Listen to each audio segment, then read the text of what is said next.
Le maréchal Birhaanu Jula a déclaré que le commandement de l'Ouest, qui célèbre son 47e anniversaire, est un commandement fier de son institution.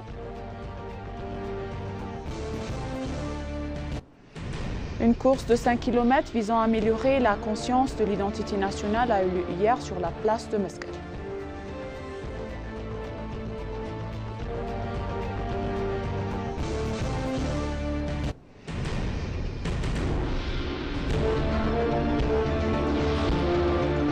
Bienvenue chers téléspectateurs, c'est Moïda Garamo avec le journal du lundi 12 mai 2025. Restez avec nous.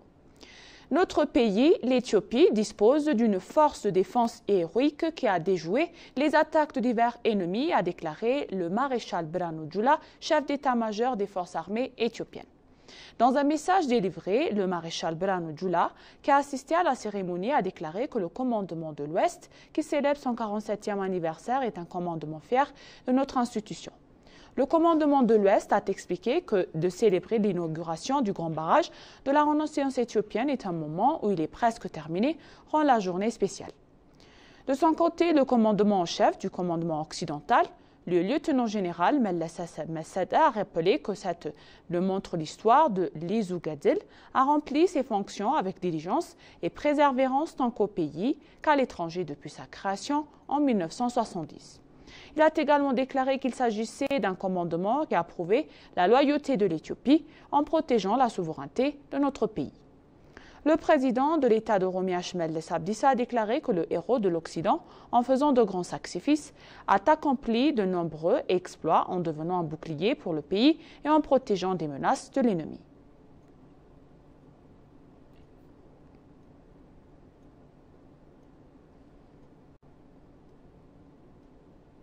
La question de la frontière maritime de l'Éthiopie est une question qui permettra de corriger les erreurs historiques et de déterminer le sort d'une génération future, a déclaré l'ambassadeur éthiopien en Algérie, Mukhtar Waré. L'ambassadeur Mukhtar Waré a dit que bien qu'un, l'Éthiopie possède et contrôle la mer Rouge, depuis l'Antiquité, elle a été exclue en raison de les conspirations commises contre elle. L'ambassadeur Mukhtar a déclaré que c'était un pays qui contrôlait la bande de 1800 km de la mer Rouge et exploitait de nombreux ports pour l'exportation et l'importation de marchandises. Cependant, a-t-il ajouté, les puissances qui ne veulent pas que l'Éthiopie se développe ont maintenu ce pays loin de la mer Rouge. L'ambassadeur a souligné que l'Éthiopie, étant un pays enclavé, a du mal à assurer sa sécurité et sa sûreté de manière fiable et est obligé de payer des sommes importantes en dollars pour la location du port.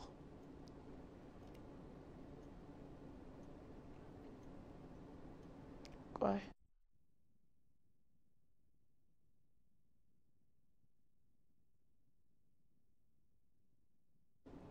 Le forum d'affaires de haut niveau Invest Ethiopia 2025 débute hier à Addis Abeba.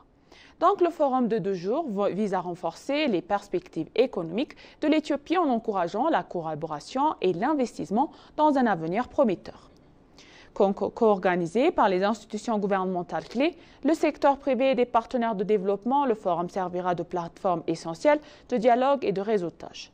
Il devrait également servir de lieu central pour le dialogue public-privé conçu pour intégrer directement les perspectives du secteur privé dans les discussions politiques gouvernementales. Les échanges du haut niveau avec les ministres et les décideurs offriront aux investisseurs une occasion unique d'exprimer leurs préoccupations et d'influencer les politiques clés. La participation de hauts responsables gouvernementaux, notamment des ministres issus d'un tranche décisionnel clé, témoigne de l'engagement du gouvernement à collaborer avec le secteur privé. Les partenaires de développement tels que le PDG de l'Éthiopie jouent un rôle essentiel dans l'organisation du forum, soulignant ainsi l'effort collaboratif visant à promouvoir l'investissement et la croissance durable.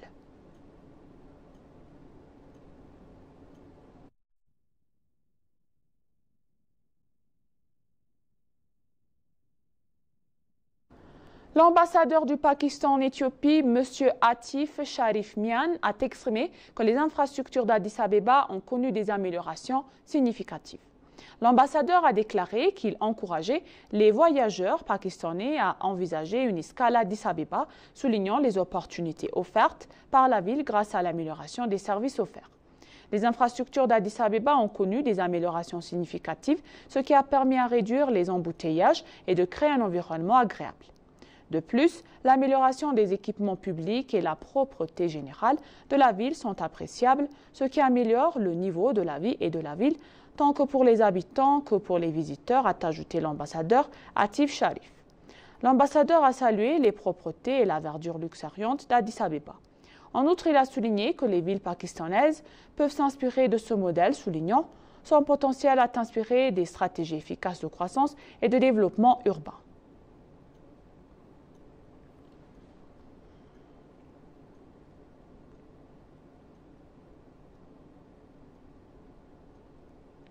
Catherine Muraga, la directrice générale du Centre de développement du Microsoft pour l'Afrique, a encouragé les innovateurs africains à créer des solutions de l'IA, l'intelligence artificielle locale, plutôt que se dépendre de technologies importées, notamment pour le développement de l'intelligence artificielle dans la langue comme le Swahili, l'amharique et l'ouganda.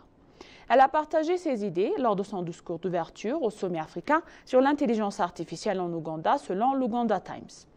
Muraga a noté que l'intelligence artificielle peut stimuler la croissance de l'Afrique en s'appuyant pour sa population jeune et la technophile de son écosystème numérique émergent.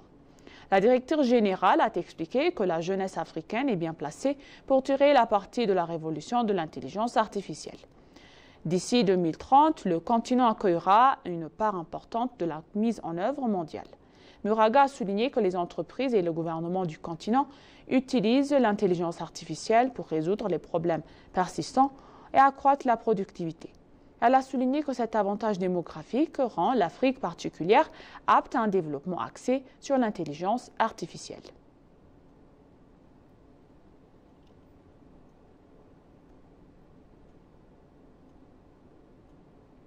Les participants au 6e Forum des femmes et du COMESA sur le commerce et les affaires ont visité le Palais national, le mémorial de la victoire d'Adwa et le parc de Ntoto. La visite a été suivie par M. Ibtsaïm Hussein Ben Amir, présidente de la section libyenne du marché commun des femmes d'Afrique orientale et australe. Elle a déclaré que le Palais national et le mémorial de la victoire d'Adwa contiennent des reliques culturelles et historiques étonnantes et fascinantes. Elle a ajouté que la rénovation du Palais national et le souvenir de la victoire d'Adwa, qui fait partie de notre histoire, en sont la preuve. De même, la secrétaire générale de l'Itswamiti, Mme Spongbuil Mitombu, a déclaré qu'en plus, la merveilleuse hospitalité dans les pays éthiopiens n'ont pas fait preuve, leur souci et la préservation du patrimoine de la culture est admirable.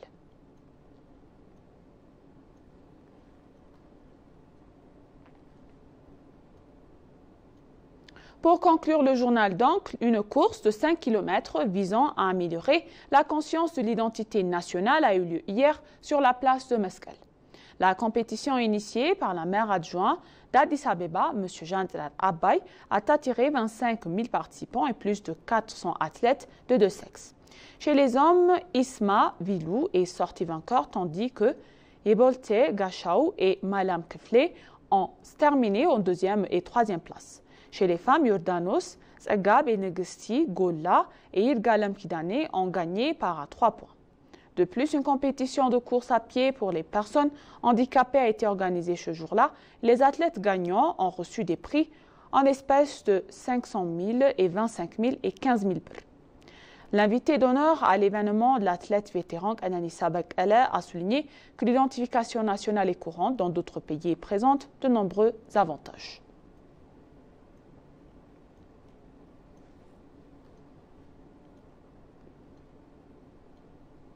Et maintenant, chers téléspectateurs, je vous rappelle les titres principaux. Le maréchal Brano Djoula a déclaré que le commandement de l'Ouest, qui célèbre son 47e anniversaire, est un commandement fier de son institution.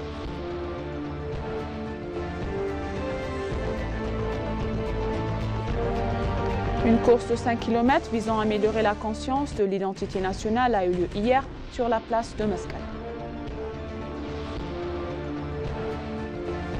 Merci chers téléspectateurs, ainsi s'achève le journal d'aujourd'hui. C'était Moïda Gadama et je vous souhaite une bonne journée.